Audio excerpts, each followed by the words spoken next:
Hi, I'm Kay Spivey. Today I thought I would do a book tag that was first created by Lily Bloom. The first person I saw do it was Jenna Marassi, and I will link both videos down below. And I thought I would go ahead and do it outside because it is beautiful here at Death Valley. So hopefully the color's okay, and let's get started with the best book memories tag. So my first book memory, I think, is the one that's most important to me, and that is the first time that I read Wuthering Heights. I saw the 1992 movie, the one where Heathcliff is played by Voldemort, and I really liked it. I was in about 4th or 5th grade, and I wanted to read the book after seeing the movie. So we went to the local library, and I had to go to the adult section, which I thought was really cool, and I got this big leather-bound red version of it with annotations throughout. So like when Joseph speaks, there was translations for it at the bottom. Just this big leather red book from the adult section, and I was so proud of myself. I made a little blanket fort in my room and took a dictionary and took that book in with me, and I read it cover to cover, and I loved it.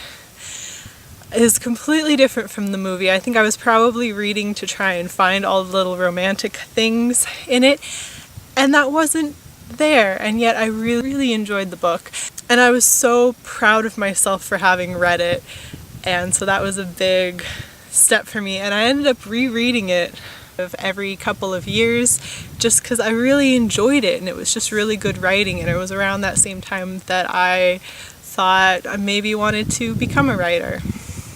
My next favorite book memory is kind of a short one, and this is when the 5th Harry Potter book came out. That summer, my cousin came to visit. We both had our copies of the 5th Harry Potter book, and we spent most of the time that she was visiting just laying there like racing each other to the end of it. Neither of us is the kind of person who just like sits down and reads it the night before, so it probably took us about a week, but it was a lot of fun. I mean, we were just sort of lying on the bed together reading the book, but I just really enjoyed that. It's still one of my favorite memories. And I know this is getting all full of Brontes, but the last memory I have for my third one, it was the first time that I read Jane Eyre all the way through. I had tried to read it before, probably sometime around high school, but I read it again my junior year of college. It had kind of a rough year. I'd had a falling out with someone who I had thought we'd been close friends with, but it turned out she didn't feel the same way. And I went home for winter break, and I just on a whim decided to read Jane Eyre. And I remember, because it was winter, I would sit by the fireplace after everyone else had gone to bed, lying on the couch reading that book, and it just turned out to be precisely the book I needed to read at that point in my life.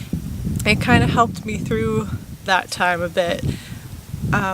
Also, it helped me through sort of a reading slump, and to sort of see that I didn't need to be too hard on myself about the books that I was reading. They would come to me when I needed them, and that was really important. So those are my best book memories. I think this tag is fairly new. I think it started only like a week or two ago, so I'm gonna go ahead and tag some people that I follow who probably don't know I exist, but they haven't done it yet, at least at the time that I'm recording this, and I really like their channels. So if you guys happen to see this, I tag Francina Simone and Jen Campbell because they're two of my favorite booktubers. And yeah, hope NaNoWriMo's going well for you, and I'll see you again soon. Hope the scenery worked out. Hopefully it's not too dark and I don't have to redo this inside. I know I'm sitting with my back to the sun, but I'm already squinting, and I didn't want to be squinting into the sun the whole time, so if the lighting is terrible, then meh. But yeah, alright. See you again soon. Bye!